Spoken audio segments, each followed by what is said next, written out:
Brahma Gurur Vishnu Gurur Devo Maheshwara Gurureva Param Brahma Tasmai Shri Gurave Namaha Chinmayam Yapyat Sarvam Trilokyam Sacharacharam Tatpadam Darshitam Yena Tasmai Shri Gurave Namaha Tvameva Mata Cha Pita Tvameva Tvameva Bandhuscha Sakha Tvameva Tvameva Vedya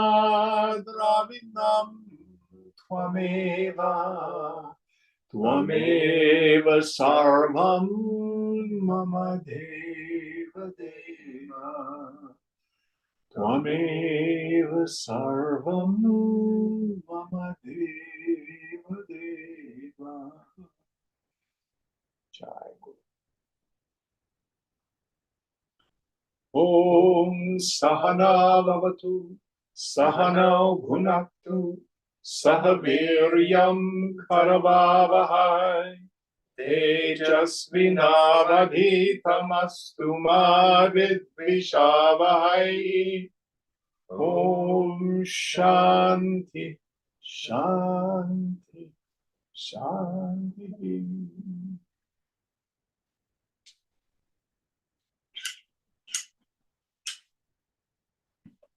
So we are still in chapter 7. And if you'll excuse me just a minute, would you please pause, Mark, for a moment? What verse are we on? What verse are we on? Verse 203. Verse 203 in chapter 7. Puneet, will you help us out, please? Sure. Ya priti pravivekanam vishayeshvan apayani tvam anusmarata same hridayanma sarputu. Prahlada prays in the Vishnu Purana. Let the unending love which the undiscriminating have for transient objects be not removed from me, O Lord, but directed towards thee, so that I may have incessant flow of thy remembrance. So here we have this Parama Prema. This is the term that we get in Narada Bhakti Sutra. Where is satisfaction? We do not really love people and objects and situations for their own sake. We may think we do. And because of that, we develop attachments.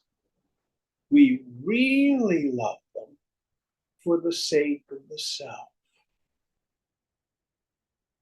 When desire and object of desire become one, the mind stops its vikshepa shakti, its craving. The mind comes home.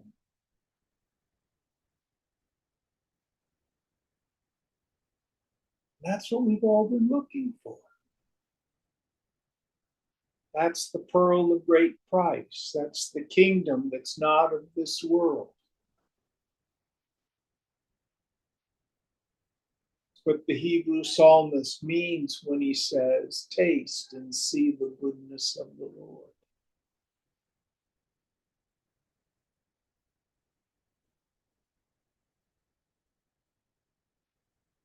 Now, the only way we can come to know that is a twofold process. We have to let go of our attachment for the world, which is rooted in ignorance. It's rooted in my belief that the ananda's out there. It's adhyasa, it's superimposition. And being satisfied in the self by the self, which is why a meditative practice is so important. We need both.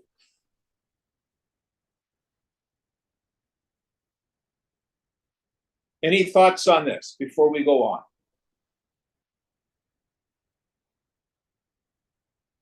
And Shankara is very clear. There should be no talk of liberation if the person's mind is still seriously extroverted into the world. And many people fool themselves. They become what we call lip Vedantins. They have the God talk down. But the mind still extroverts. The mind still extroverts.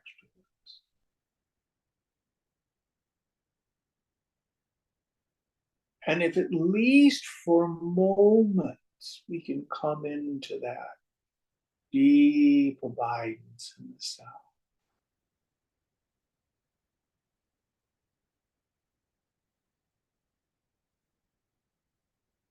Chidananda Rupaham, my form is bliss consciousness. That's how Shankara says. Any thoughts on this? Next verse.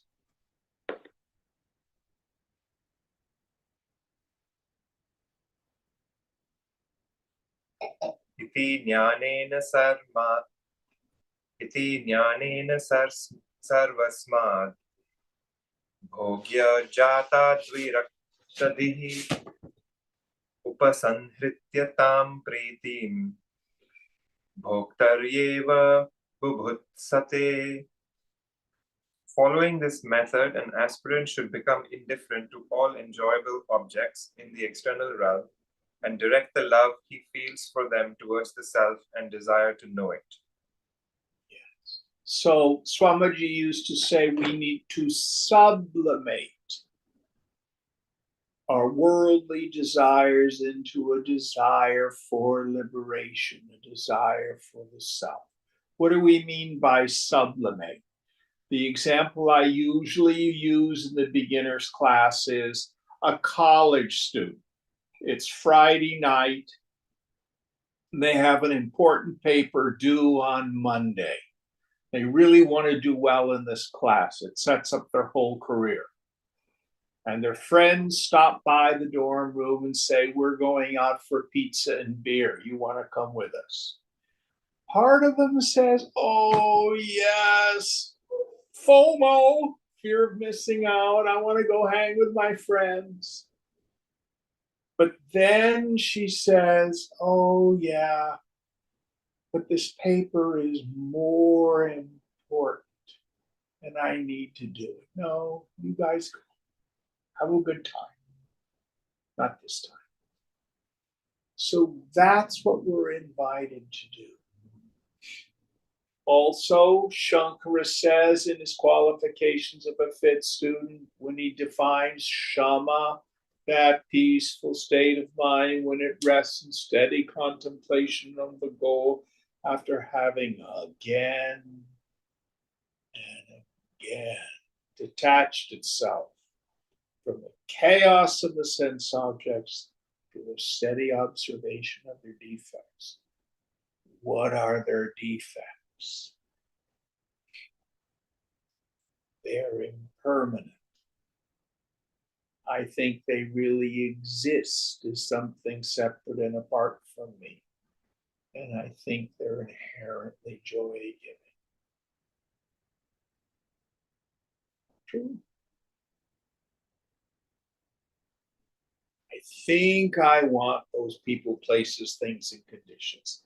Now, again, the mind will have its preferences. There's nothing wrong with that. But you know the difference between a preference and an insistence. If I really believe I must have this in order to be happy, then I need to work on letting go.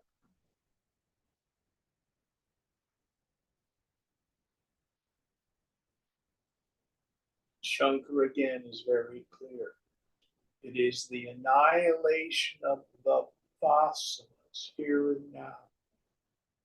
It's considered liberation by the wise.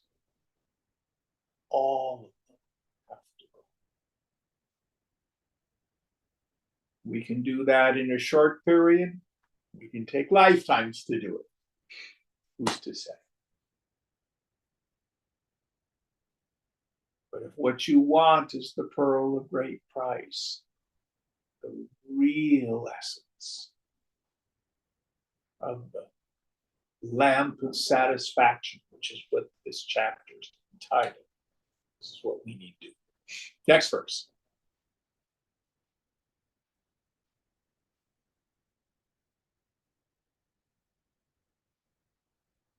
Strakchandana vadhu vastro savarna dishu pamaraha apramatto yatha tadvan na pramadhyati bhoktari.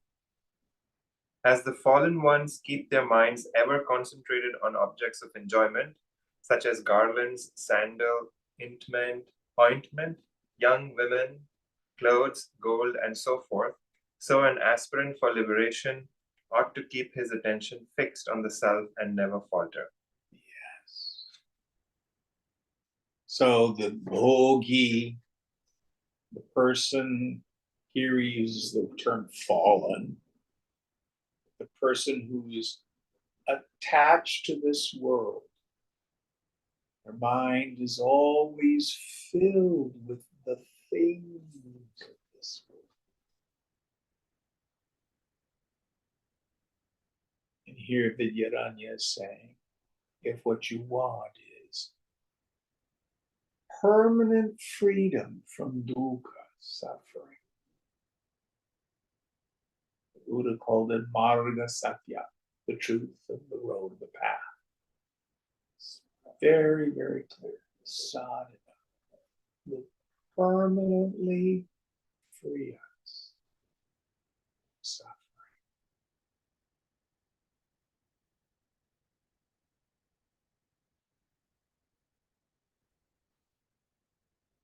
We have to want it.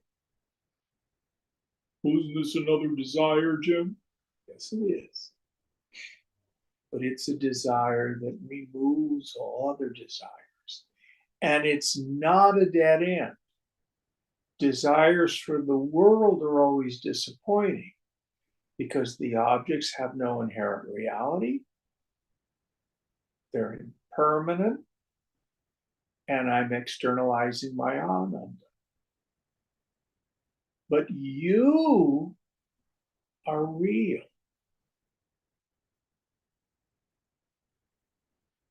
You are not impermanent. You are permanency itself.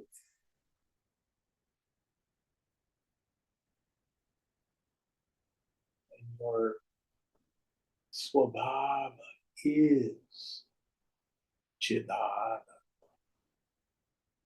You are. Next one.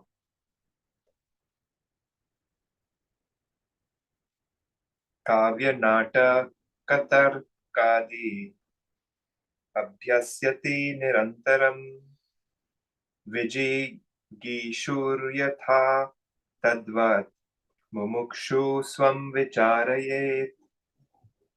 As a man desirous of establishing his superiority over his opponents engages himself in the study of literature, drama, logic, and so forth, so an aspirant for liberation should discriminate about the nature of the self. Yes. So if you want to have mastery in any worldly endeavor, you want a good job in IT, you learn how to program. You want to be a brain surgeon, you go to medical school, your residency, etc.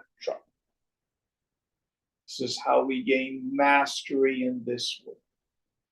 Here, Vidyaranya is saying, what we need to do is Shravana.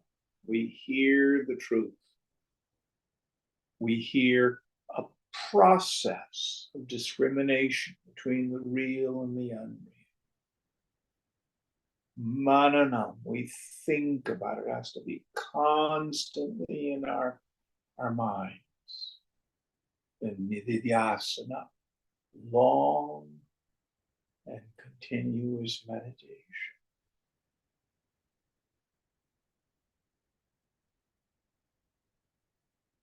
Not mechanical repetition of a mantra.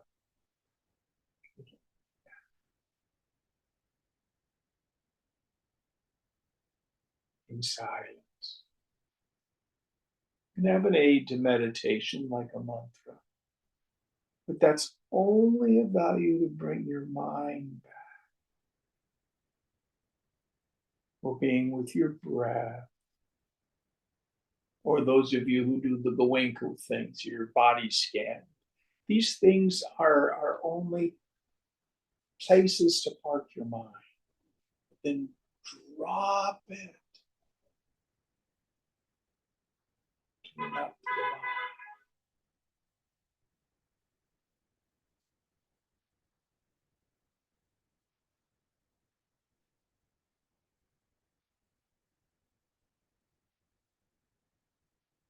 Revel in your own self nature. Next one.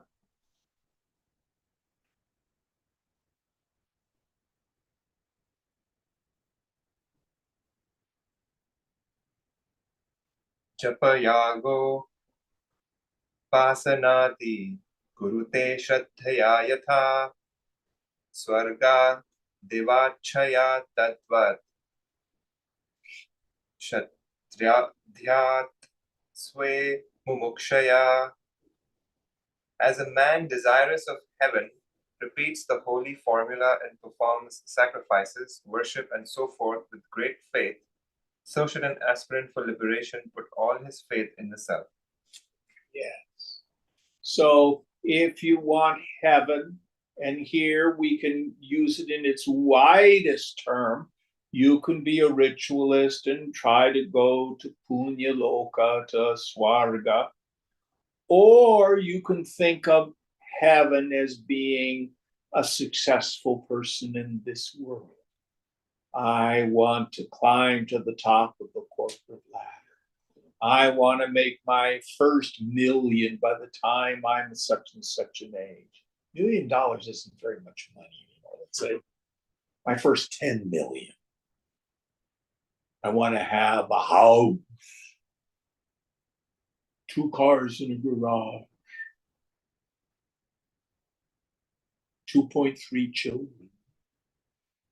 Whatever it is that our minds tell us is about being successful. I want the esteem of my friends. I want to be an important person.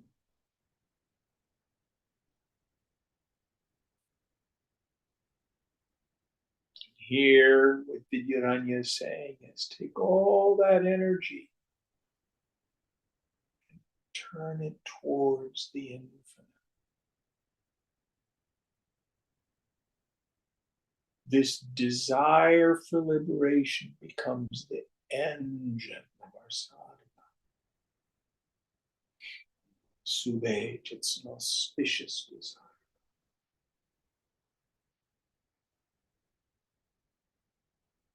Next one.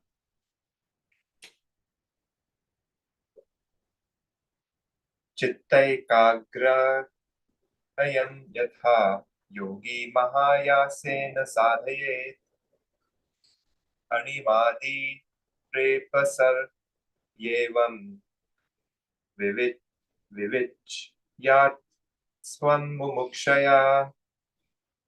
As a yogi devotes himself with perseverance to obtaining concentration of the mind in order to acquire supernatural powers, like making oneself small or great, so should an aspirant for liberation perseveringly differentiate the body from the self.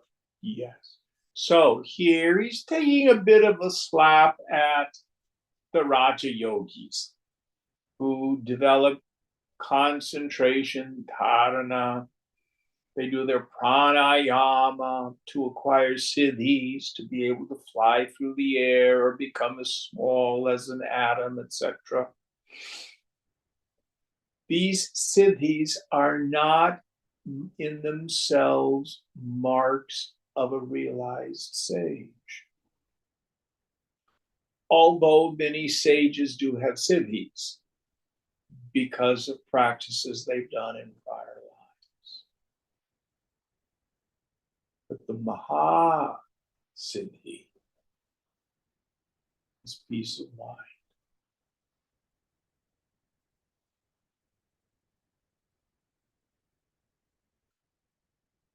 Peace of mind. Contentment.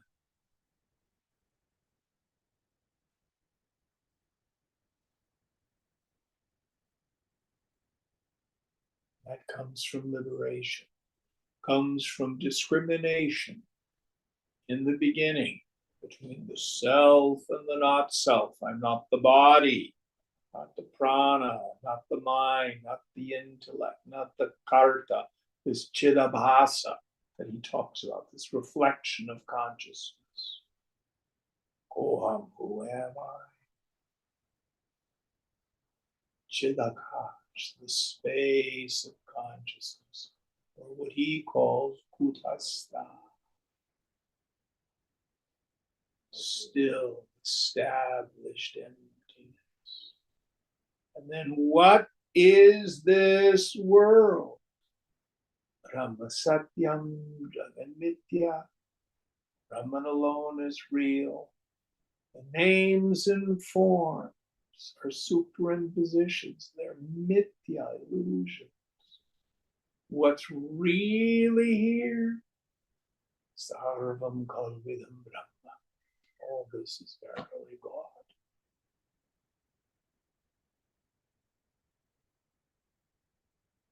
This is how we're meant to discriminate. How has all this come about? Sankalpena, by means of imagination.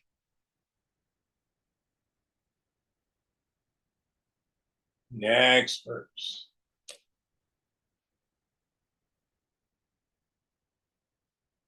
Kaushalani vivardhante tesham bhyasa patavat yatha tadvidvi vekikosya abhyasa dvisha dayate. As these people through perseverance increase their efficiency in their fields, so for the aspirant for liberation through continuous practice, the idea of separateness of the self from the body becomes stronger. Yes. So, what is my bondage? My bondage is the deeply rooted conviction that I'm bound, meaning I think I'm my body. That's the bija vasana, that's the seed attachment. What is liberation? It's nothing more than the deeply rooted conviction, not based on mere repetition. Direct experience. I see what is. No, I'm not the body. The body is just an object of awareness. It's not bad, it's just not me. That chidbabasa, that reflection of consciousness. I'm not that either.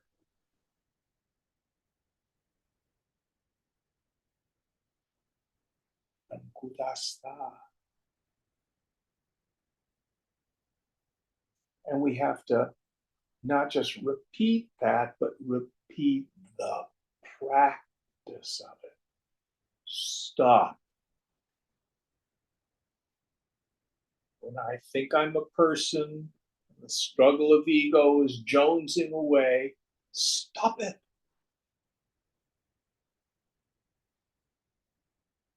I find myself craving, wanting, struggling. I'm in ignorance. Stop it. See if you can turn the attentive faculty within. Remember who you are.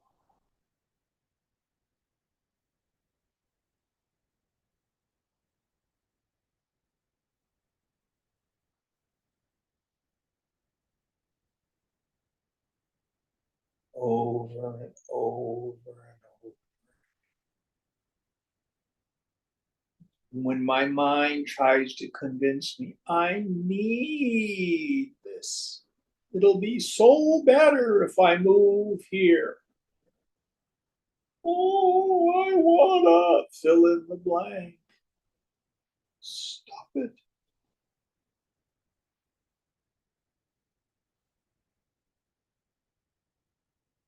The mark of the mind in ignorance is one, I think I'm a person, but I can also use if I'm disturbed, no matter the cause. My mind's in the state of ignorance. Stop it. Let it go. But it keeps coming back. Keep letting it go.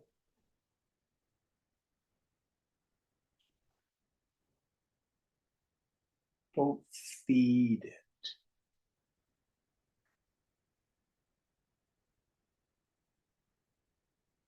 This is called jnana abhyasa, the practice of knowledge. Next one.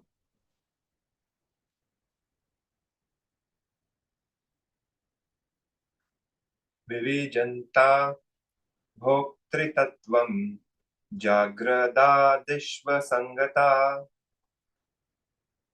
अन्वयव्यतिरेकाभ्यां साक्षिण्यध्यवसीयते. The real nature of the enjoyer can be understood by applying the method of distinguishing between the variable and the invariable. In this way, an aspirant comes to know that the witness of the three states is ever detached. Yes. So the mind will move through the three states, waking, dream, and deep sleep. It will move through the three gunas, tamas, rajas, sattva. Ever keep the states of the mind in front of you. I am not my mind states. I'm never the witness of them. Don't get involved.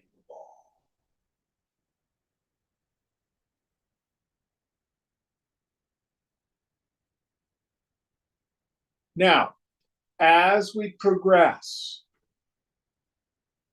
we've talked about this before, there is a tendency to make the path itself a possession, meaning I think I'm a spiritual person and I must be thinking a particular way and acting a particular way. And then when I don't live up to it, I'm a piece of shit. I'm a bad yogi.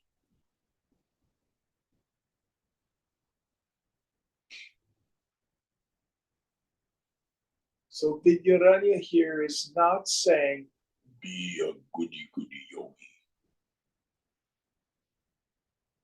He's saying, discriminate between the self and the non-self.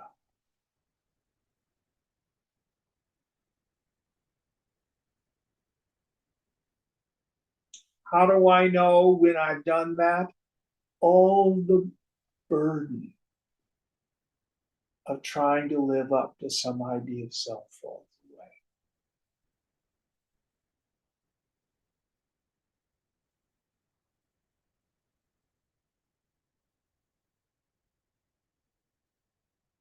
You see the equipment for what it is, inherently finite, inherently the product of ignorance.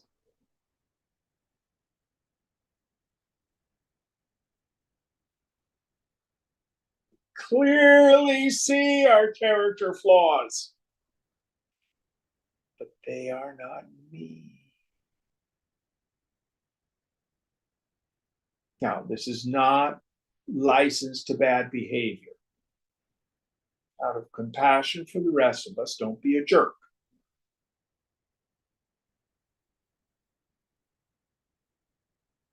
Get out.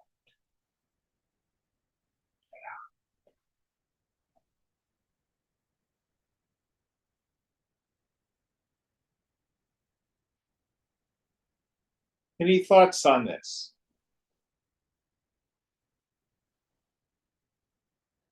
Next one.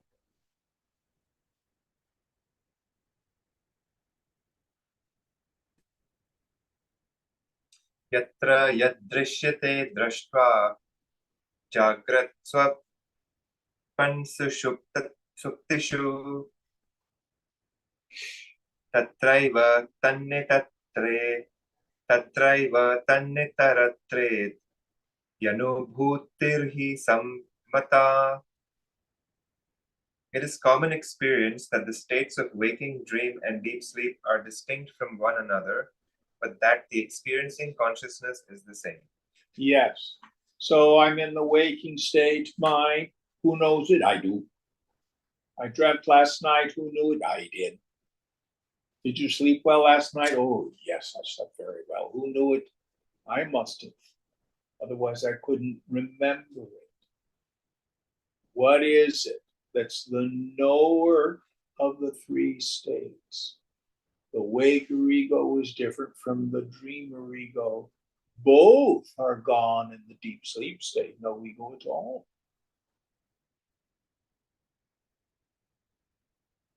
But I know the absence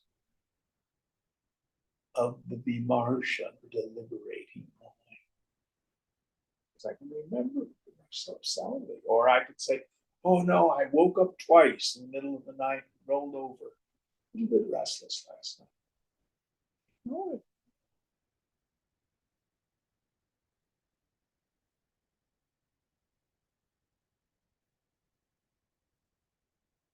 And Swamiji always used to say the way to heal the mind is to get out of the mind. And it will right itself. The mind is not bad. The mind is the enemy of the person in ignorance. The mind is the friend of the person in wisdom. Next verse.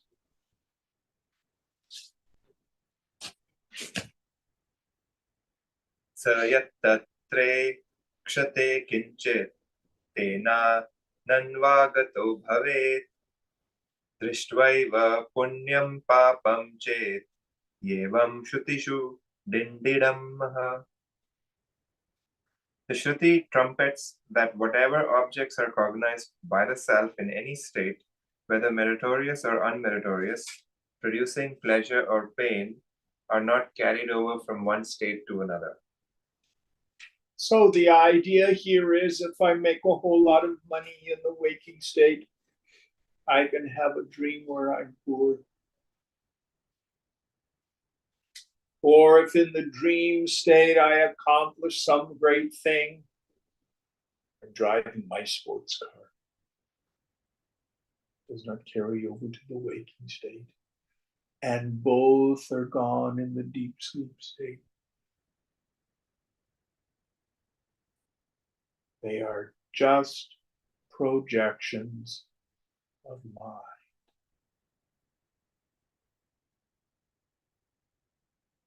Impermanent, not inherently joy-giving, only imagination.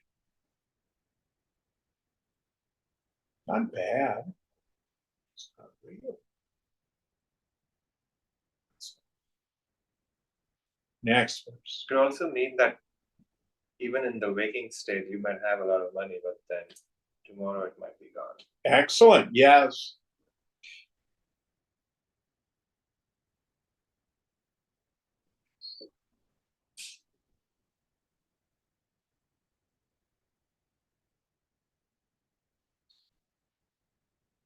And of course, there's a story in the Christian Bible of the person who acquires an enormous amount of wealth. In those days, they had to keep it in storehouses. They didn't have banks, with electronic banking.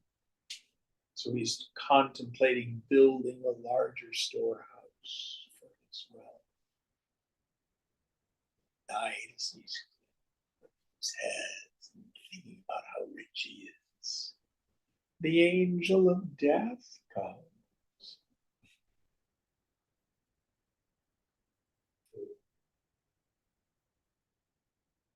Tonight, your life is required.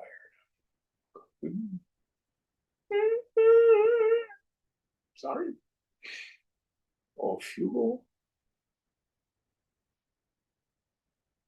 Cannot take a U-Haul to the graveyard or the cremation ground, unless you're an Egyptian.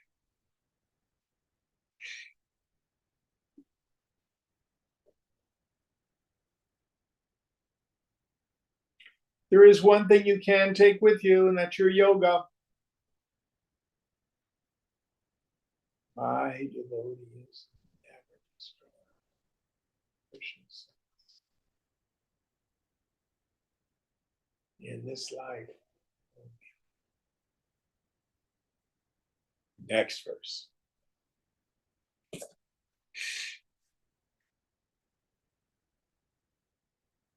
Jagrat swapna sushuptadyadi prapancham yat prakashate tavra hyamahamat iti jnatva sarva bandhai pramuchyate. When a man realizes his identity with that Brahman, which illumines the worlds of the waking, dreaming, and sleeping states, he is released from all bonds. So it's not that my waker ego is released, but I see I was never bound in the first place.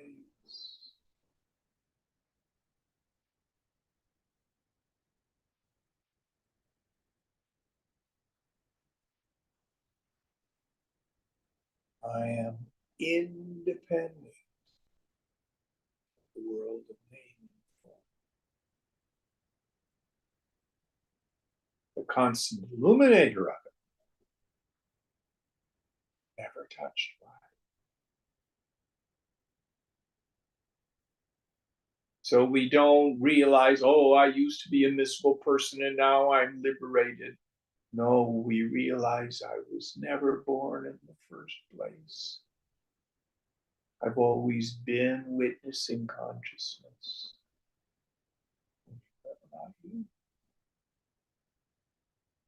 Next verse. Yeah, I have a question. Please. What is the arc that Vidyaranya is trying to get at seems to me just from outside seems like it's a whole bunch of like mishmash of topics, but what is like, is there a method to what he's trying to get at?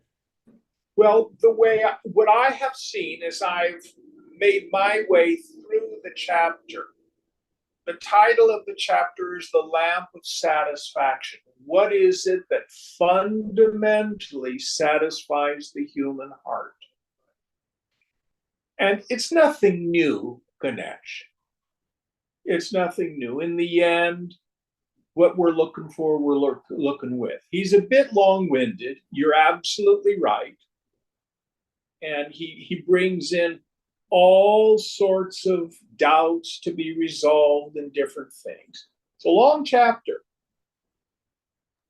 Got it. But I think his essential intent is to deal with all the various doubts that a student's mind could come up with.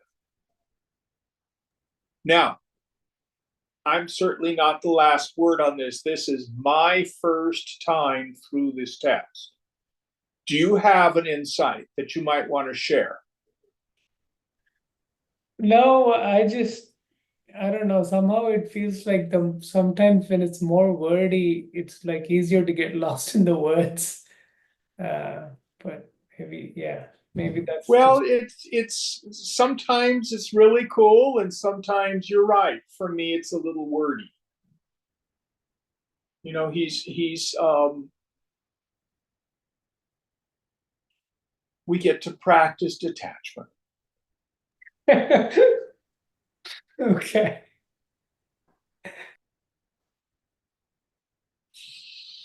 If other people are getting bored with it, we can put it down, do something else. But he's considered one of the great authors in the tradition, and people go Panchadasi this, Panchadasi that, and it's my first time. So maybe there's more there than I'm seeing. I don't know. But There are some interesting. Obviously, he's bringing in a lot of other like traditions, scriptures, all that stuff. So that's interesting for sure. and mind you, when he wrote this, he was the Shankaracharya of the Sringeri Mutt. He's dealing with a particular class of students.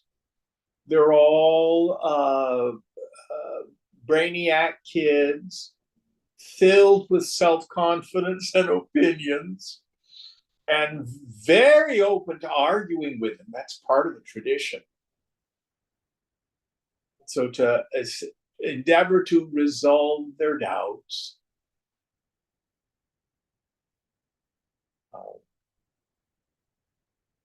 That's all I can say. Again, this is I'm only a chapter ahead of you all. That's all. My very first time in my own study. So That's helpful, Jim. Thank you. next one.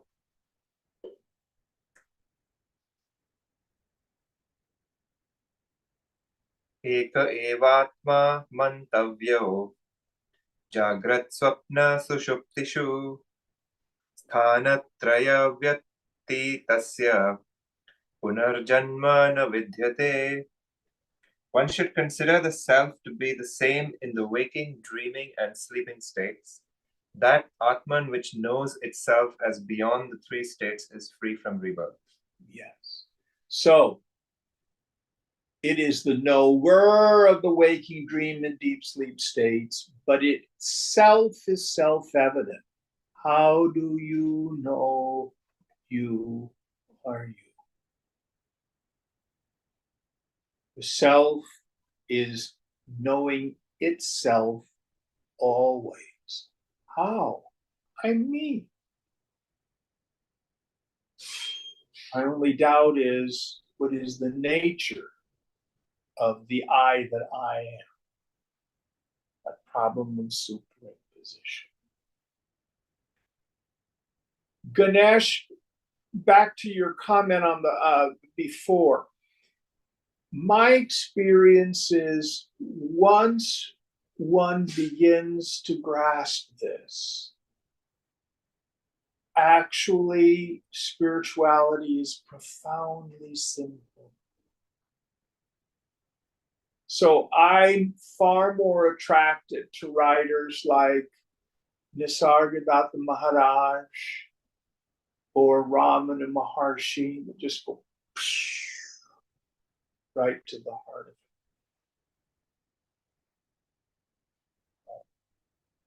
But there are other people who come in through a different doorway to the same understanding. Yeah, okay. But I'm not a scholar. You know, I'm an old Shakti junkie at heart. I'm a pig, which is, it was the Shakti of Swamiji that was my doorway. Going on.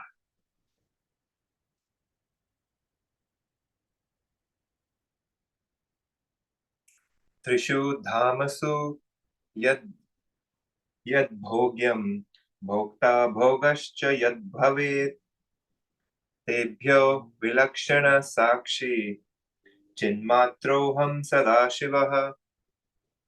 That self which is not subject to experience in any of the three states, which can be called pure consciousness, the witness, the ever blissful, and which is neither the enjoyer nor the enjoyment or the object of enjoyment, that I am.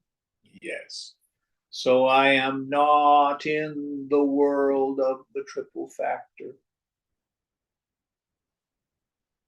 I am not in the world of phenomena. Ever the untouched, unattached, still, stable knower of it. Going on. एवं विवेचिते तत्त्वे विज्ञानं यशब्दितः चिदाभासो विकारीयो भोक्तृत्वं तस्य शिष्यते. When the self has been differentiated in this way, what remains as the enjoyer is Chidabhasha or Jiva, who is also known as the sheath of the intellect and who is subject to change. Yes. So, what is the individuality? The individuality is a function in the intellectual sheath, here termed Chidabhasa. Now, I'm jumping ahead. I'm going to steal an image that he uses in the next chapter. So, what is the difference between a clay pot and a clear vessel made of glass? The clear vessel made of glass has the quality of transparency.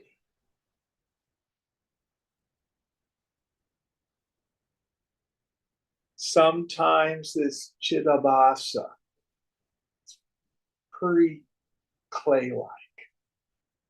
No.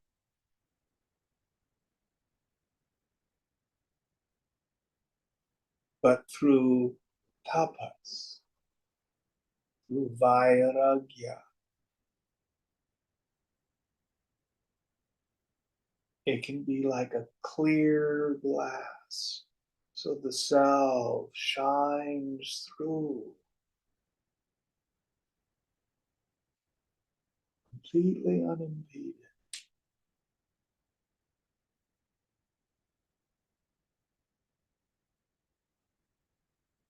But if there's a lot of vasana, a lot of agitation, the darkness of tamas and rajas, I have my body and I'm so miserable and my life sucks. And that seems very real. And who or what is it that knows it? Kutastha. What's the difference between the miserable person and the jnani? The self is the same. Kutastha is not touched by either condition. But for the jnani, that chidavasa is like a clear glass. The light just shines through.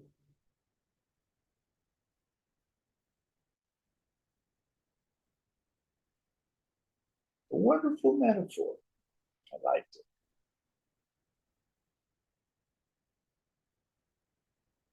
All right, next verse.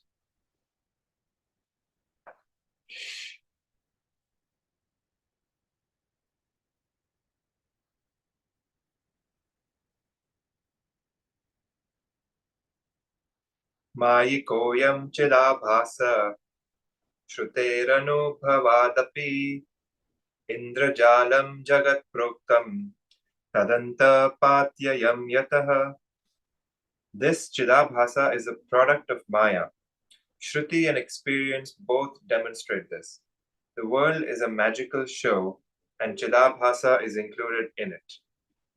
Yes.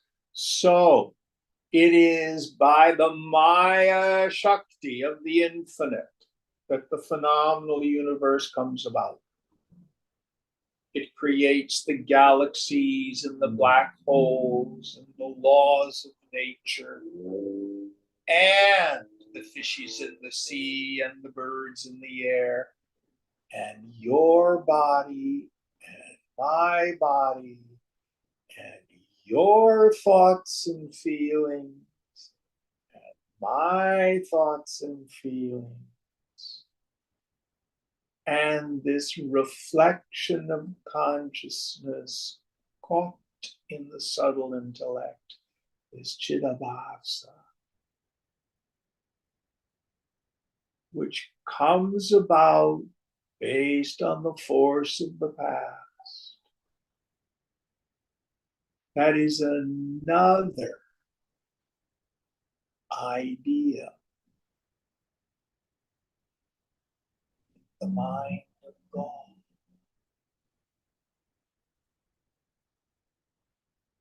Now, it's inherently jagat, it's inherently inert. It has a secondary capacity to know, i.e., Jim and knowing the phone and the glass. In the self, there's no knowledge of anything. Only when it's peeping through the subtle intellect. The data I know is different than the data you know. So there's a kind of knowing that happens in Chidabhasa. When you say subtle intellect, you mean like the attentive faculty, right? Well, it's the very subtlest part of the Vijnana Maya Kosha is the term that Shankara uses.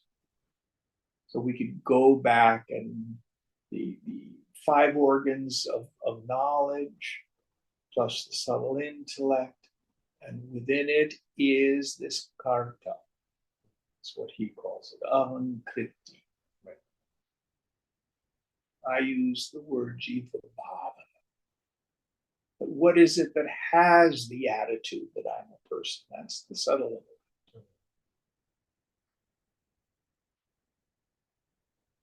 But that is one of the Lord's creations. It's made of prakriti. It's not bad. It's not evil. It just isn't you.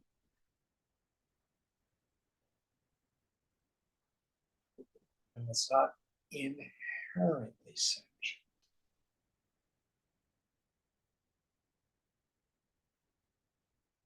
Just like a light shining on a mirror, is there a light in the mirror? Well, there kind of is and there kind of isn't. It certainly has the power to illumine. Just like I, Jim, have the power to know stuff. And what I know is different than what you know. So to say that I, the individual, do not have the capacity to know, and that knowledge is different than your knowledge, well, that's defying our direct experience. But this knowing capacity of the subtle intellect is a borrowed light. It's a reflected light.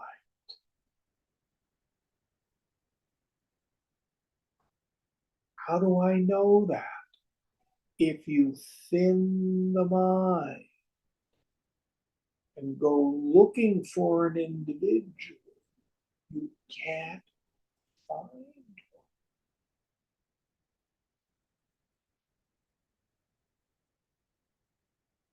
All you can find is Kudasta. That's the weird thing about the ego. When you go looking for it, it falls.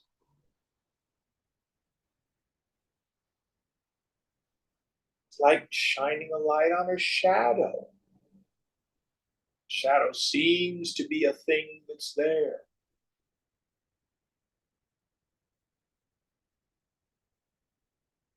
We have the term chit-chaya. But if you go looking for this individual self, you can't find it. Something there is, it's there. Chidakash, not chidabas. Next verse.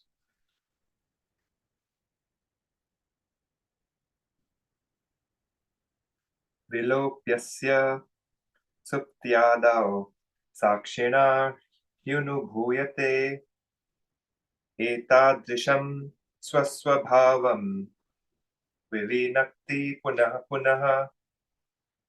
In deep sleep, the unchanging witness consciousness perceives the absorption of Chidabhasa, who is therefore unreal.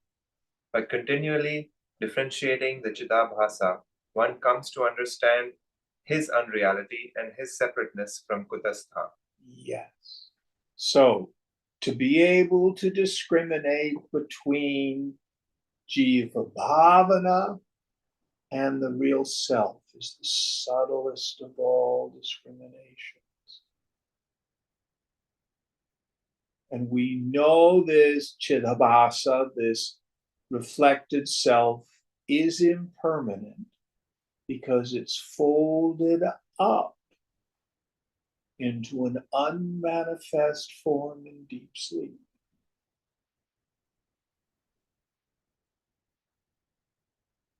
But you are not unconscious. And I like to use the example right now, my eyeballs are functional. I can look around and see the room.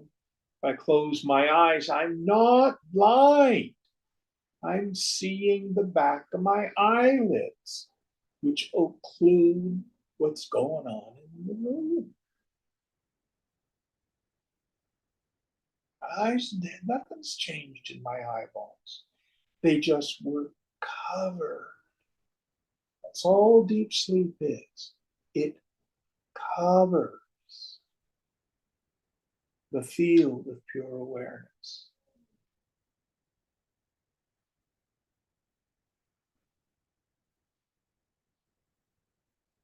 But you're not unconscious because in the morning you can remember it.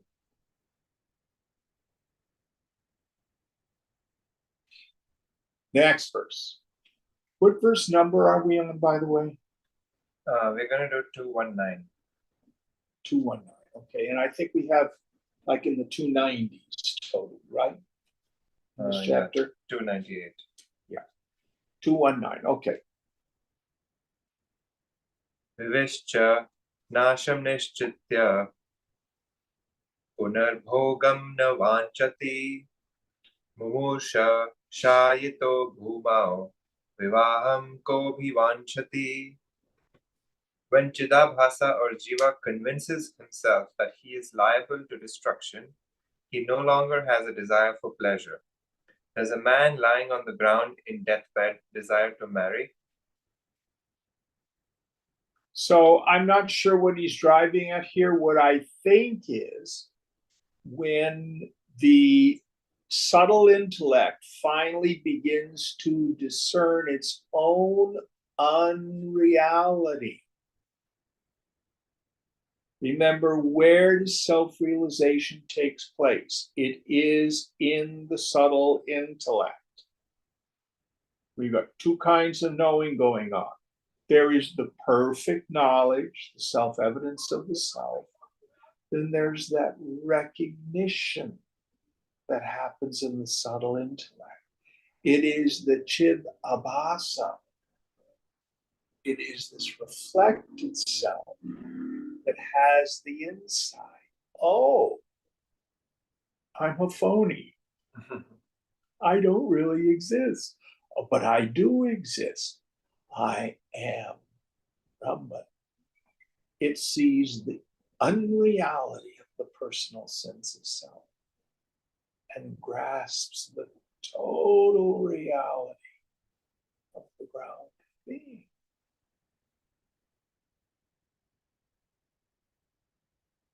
But it no longer hangs on to any concepts. Concepts can arise. You can have your opinions about politics or food or anything you want, but you know their fundamental unreality.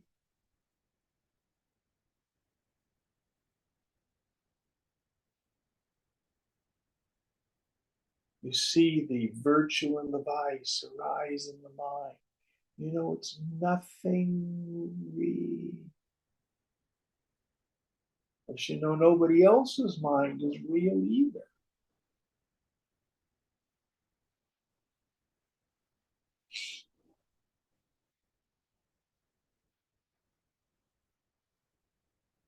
Something there is that is real. But what has this insight? It is the subtle intellect.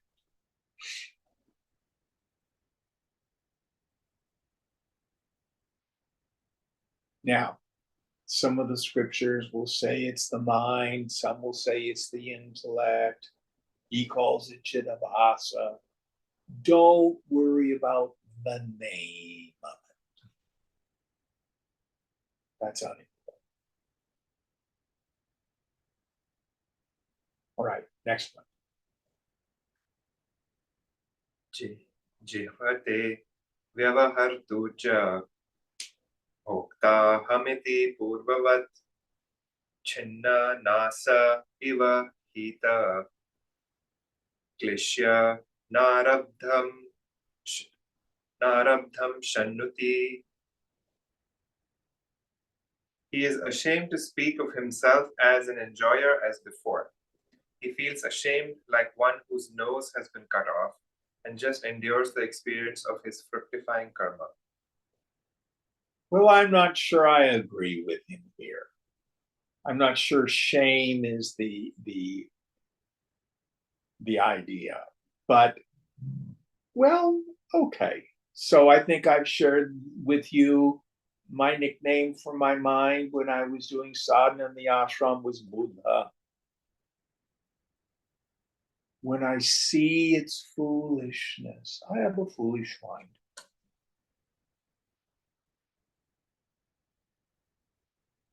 And even when the mind tries to throw up silliness, you don't get it.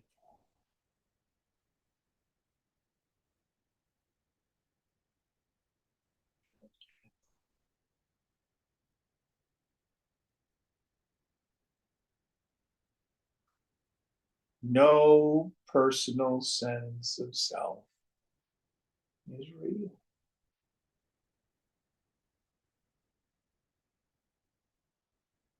No object in the world has any inherent joy.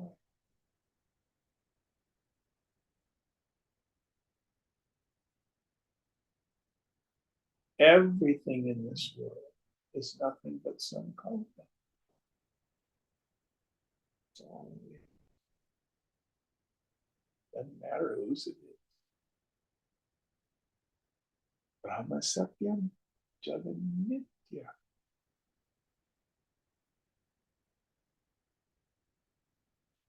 And until this is deeply rooted, we practice.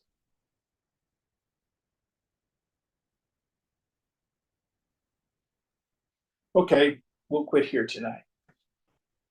Om Purnamada Purnamidam Purnat Purnamudachyate Purnasya Purnamadhaya Purnameva Vashishyate. Om Shanti Shanti Shanti. Hari Om Sri Guru Pyo Namaha.